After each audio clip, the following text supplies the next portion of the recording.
Bonjour, bienvenue dans ce nouveau numéro de En tête à tête sur 8 Mont Blanc. Nous sommes à Annecy aujourd'hui et j'ai le plaisir de retrouver Sarah Avetan, la créatrice des bonnets Mine. Bonjour Fanette. Bonjour, alors je dis bonnet, mais en fait on voit, ça s'est un petit peu élargi au fur et à mesure des années. Ça s'est étoffé un peu grâce au salon et puis aux demandes des clientes. J'ai trouvé le terme de déterminé pour résumer qui tu es pour ceux qui ne te connaissent pas personnellement tout au fil de ton parcours. Est-ce que c'est quelque chose, est-ce que c'est un mot qui te convient? Un peu par défaut, dans le sens où je ne l'ai pas cérébralisé. Mais oui, pour le coup, quand on regarde depuis 10 ans tout ce que j'ai pu faire pour essayer de vivre de ma passion, oui, on peut dire un peu.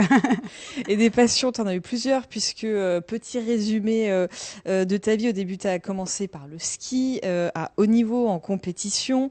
Ensuite, tu as arrêté. Il y a eu le ski freestyle. Il y a eu une blessure. C'était en 2009. Et puis en 2010, tu lances la marque Mine, pas forcément sur ce format-là au début. Et puis petit à petit, tu es arrivé à la construction voilà, de cette marque avec tes valeurs. Comment on peut résumer aujourd'hui Mine en 2020, c'est quoi? Mine, c'est une passion. C'est une passion, c'est des clients qui te portent et qui continuent à te soutenir dans toutes les épreuves. Et il y en a. Et il y en a quelques-unes, j'avoue. Mais en fait, c'est vraiment le partage et la création qui est mise en avant, la passion. Et ce qu'il faut dire, c'est que tu fais tout. Oui.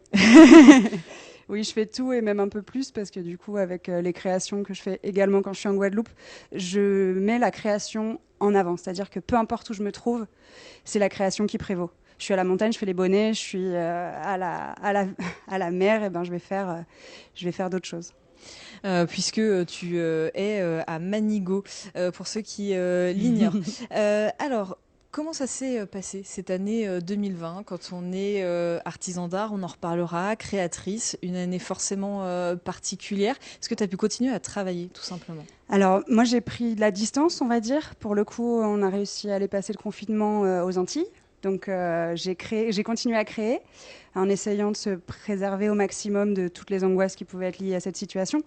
Et le retour se fait à un moment où on peut quand même retourner un peu à la rencontre des clients, en sachant quand même qu'il y a beaucoup de dates qui sont en sursis, des rencontres avec les clients qui sont importantes sur les salons. Et je remercie en particulier les organisateurs d'événements qui continuent à tout mettre en place pour qu'on puisse continuer à travailler. Je l'ai dit, tu es artisan d'art. Ça veut dire quoi très concrètement? Artisan d'art, ça veut dire qu'on met en avant un savoir-faire ancestral qui est répertorié par la chambre des métiers et de l'artisanat.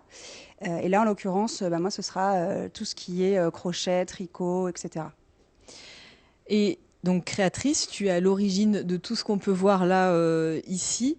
Comment ça s'articule les deux? C'est-à-dire que tous les créateurs ne sont pas des artisans d'art. Est-ce que tous les artisans d'art sont des créateurs? Comment on articule ces deux fonctions-là?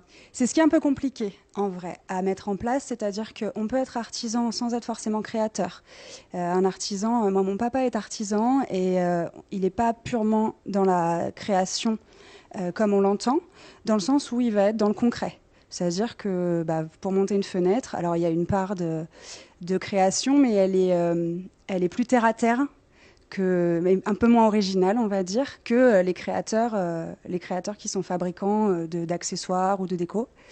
Et par contre, effectivement, on peut être créateur sans être fabricant. Et là, on se retrouve dans une situation où on a sur des salons des créateurs très légitimes qui designent, mais qui font fabriquer. Et par rapport auquel on ne peut pas forcément être en concurrence. Et notamment au niveau du prix. C'est évidemment le nerf de la guerre, c'est ce que les clients voient à la fin. C'est-à-dire que si on communique suffisamment sur le fait qu'on fabrique tout nous-mêmes, on a beaucoup d'outils maintenant pour le faire avec les réseaux sociaux, etc. Mais il y a encore beaucoup de gens qui ne sont pas suffisamment informés sur le fait que quand tu es créateur et fabricant, tu n'as forcément pas les mêmes contraintes financières que quelqu'un qui fait fabriquer à l'étranger ou même en France, mais qui fait fabriquer de façon industrielle. On parle beaucoup de création française, de Made in France, de circuits courts, de production locale. concrètement, quand on est face au client, c'est pas si évident que ça de faire valoir que voilà derrière il peut y avoir un prix peut-être un peu plus élevé parce que il y a des charges, il y a du savoir-faire. En fait, ce qui se passe, c'est que les gens ont très envie de promouvoir le Made in France. Vraiment très envie. On le sent, les clients sont très, très intéressés par notre démarche. Par contre, comme on est fondu dans le lot avec les autres créateurs qui font designer ou carrément la concurrence étrangère qui n'est du coup pas du tout sur le... Là, on parle pas du tout de la même échelle. Ce qui se passe, c'est que les gens ont très envie de nous acheter des choses, mais au niveau financier, au niveau prix, des fois, ça coince. Donc, on va avoir des gens qui vont avoir des pièces peut-être un peu moins nombreuses, mais qui ont vraiment envie de nous faire travailler. Par contre, effectivement, quand on a des gens qui viennent sur les salons, qui regardent les prix, souvent ils sont surpris parce qu'ils ne sont pas habitués à ces tarifs. Il faut l'argumenter. Toi, quand tu vends un bonnet, alors chaque bonnet est unique, ce sont des pièces uniques. Quand tu vends un bonnet, je dis n'importe quoi, 70 euros, il faut argumenter le prix auprès des clients. Alors, moi, j'ai un problème supplémentaire parce que le bonnet n'est pas un accessoire très, très, très, très bien vu à la base. On n'imagine pas forcément un bonnet à plus de 40 euros. J'essaye vraiment d'amener le bonnet dans la catégorie de l'accessoire de luxe, au même titre qu'une paire de chaussures ou un sac à main. Le problème qu'il y a, c'est que sur le bonnet, on part quand même de très très loin et pourtant je peux vite être très très chère comme les pièces que je porte actuellement. On est sur des gammes où moi, niveau création, je me lâche complètement, mais au niveau du prix, du coup, ça s'en ressent un peu. Alors tout le monde me dit ils sont superbes, mais la démarche est quand même compliquée après de passer à l'étape achat. Une fois expliqué, est-ce que les gens comprennent mieux? De toute façon, je pense que si j'expliquais pas suffisamment bien, ça ne se ferait pas 10 ans que je suis là. Et j'ai une communauté qui est très, très bienveillante et qui fait l'article à ma place. C'est-à-dire que moi, depuis Manigo et sur les salons, je ne rayonne pas autant que ce que font mes clientes. À chaque achat, c'est comme si elles me faisaient de la pub. À chaque fois que quelqu'un leur demande où elles ont trouvé leur bonnet, ça leur va super bien. Après, elles annoncent le prix, on les traite de folles. Et en fait, la copine qui a traité de folle, l'année d'après, elle vient me voir. Parce que dans le commerce, maintenant, on est à peu près sur les mêmes tarifs. Et on n'a pas de la pièce unique, on n'a pas du fait main, on n'a pas de personnalisation. Donc tout se fait petit à petit. Et très honnêtement, si je n'expliquais pas suffisamment clairement, j'en serais pas là aujourd'hui. Est-ce que ça peut être décourageant parce que c'est ton travail qui est là, c'est tes créations, donc tu mets de toi dans ce que tu vends. Donc est-ce que ça peut être des fois décourageant? Ça l'est, hein, ça peut l'être, et la situation actuelle n'arrange pas grand-chose. Mais pour le coup, c'est vrai que j'ai mis en perspective beaucoup de choses depuis l'arrivée de mes enfants. Parce qu'avant, quand je vendais une création, je vendais un bout de moi, ce qui est encore le cas, mais maintenant je prends un peu de recul. C'est-à-dire qu'avant, quand on me disait qu'on n'aimait pas mon travail, j'avais aucun recul et je le prenais vraiment très personnellement. Maintenant, je me rends compte en faisant que de la pièce unique qu'il me suffit d'un modèle pour plaire à une personne et que si j'ai un modèle qui plaît pas, c'est pas grave. En général, il va forcément trouver preneur, mais je prends un recul nécessaire maintenant depuis que voilà, mes enfants sont là, j'ai tout mis en perspective. Globalement, c'est ça. La problématique que tu as des artisans créateurs, je suppose que tu n'es pas la seule à l'avoir. Est-ce qu'il y a une collectivité, un esprit solidaire collectif qui peut se créer on est autour on est entre les Ça deux. dépend. Ça dépend. En fait, on est sur un milieu où il y a beaucoup d'ego parce qu'on parle de nous, nos créations. Quand on vend quelque chose qu'on a fabriqué d'une toute pièce et qui vient du cœur, c'est hyper difficile de se dire cette pièce-là, ça fonctionne pas ou l'autre, ça marche mieux. Donc on parle de problèmes d'ego qui sont compliqués à gérer.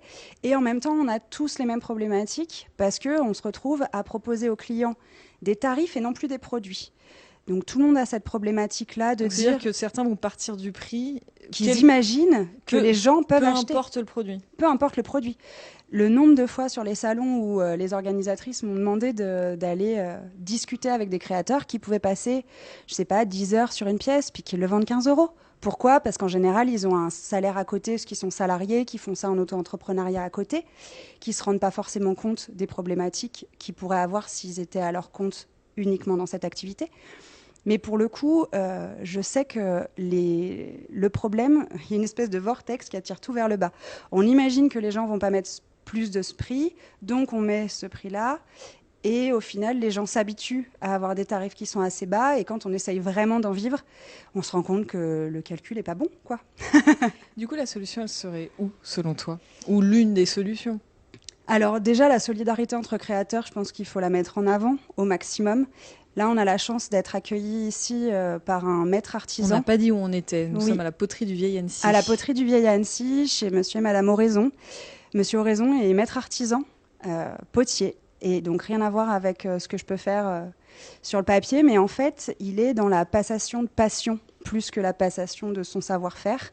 Il est maître artisan potier depuis des années, et l'idée, c'est de faire rentrer dans sa boutique à Annecy des petits créateurs locaux qui ont envie de partager cette passion et de pouvoir présenter leur travail. On a la chance d'être en vieille ville, d'être sur Annecy, d'avoir des clients qui passent. Alors, ce qui est génial ici, c'est qu'on a vraiment tous les âges. Donc, la clientèle qui est un peu plus âgée va découvrir nos créations. Nos clients vont découvrir des poteries qu'ils n'auraient pas soupçonné trouver ici. Et donc vraiment, on est sur cette démarche-là. Je pense que c'est important de se serrer les coudes. Voilà. Et après, il y a des choses qui essayent d'être mises en place par la Chambre des métiers. Je suis très régulièrement en contact avec des gens qui ont envie de nous faire travailler, mais qui se retrouvent bloqués devant les mêmes portes que nous, c'est-à-dire les droits d'entrée au bail, les pas de porte qui sont très chers. Il faudrait vraiment... Le top, ce serait que la mairie d'Annecy se rende compte du vivier de création et de créateurs. Parce que vous êtes nombreux. On est très nombreux. Et en plus, on a la chance d'être dans une région de tourisme où il y a vraiment, vraiment les gens qui ont envie, avec la proximité avec la Suisse, qui ont envie d'avoir des belles pièces. Il nous faudrait un espace participatif, réservé à la création, pourquoi pas subventionné par la région. Moi, je rêve de ça, de quelque chose qui est subventionné par la région, par la mairie, qui permet de louer des espaces moins chers sur des périodes courtes, parce que moi, typiquement, avec les bonnets, en juillet et en août, si je paye un loyer à l'année, c'est pas très intéressant, mais il y a des gens qui ont des problématiques de produits très spécifiques à des saisons, et pourquoi pas faire tourner, avoir une rotation comme ça. C'est un peu ce qu'on essaye de faire ici, et par contre, je pense qu'il y a vraiment suffisamment de créateurs dans le coin pour pouvoir le mettre en avant à une plus grande échelle. Un mot pour finir, le combat continue. Ah bah, de toute façon, tant que la passion est là, et c'est encore le cas. Pas. Oui, ouais. Non, vraiment, c'est ça, et puis on est porté par nos clients, vraiment. Tous ceux qui nous soutiennent, on ne peut pas les lâcher. Eh ben, merci beaucoup, Sarah. Merci. Et donc, je rappelle, n'hésitez pas à venir faire un petit tour. Nous sommes à la poterie du Vieil Annecy, rue Sainte-Claire, dans la vieille ville, pour ceux qui connaissent. Merci de votre fidélité. Merci à l'équipe technique. À bientôt sur 8 Mont Blanc.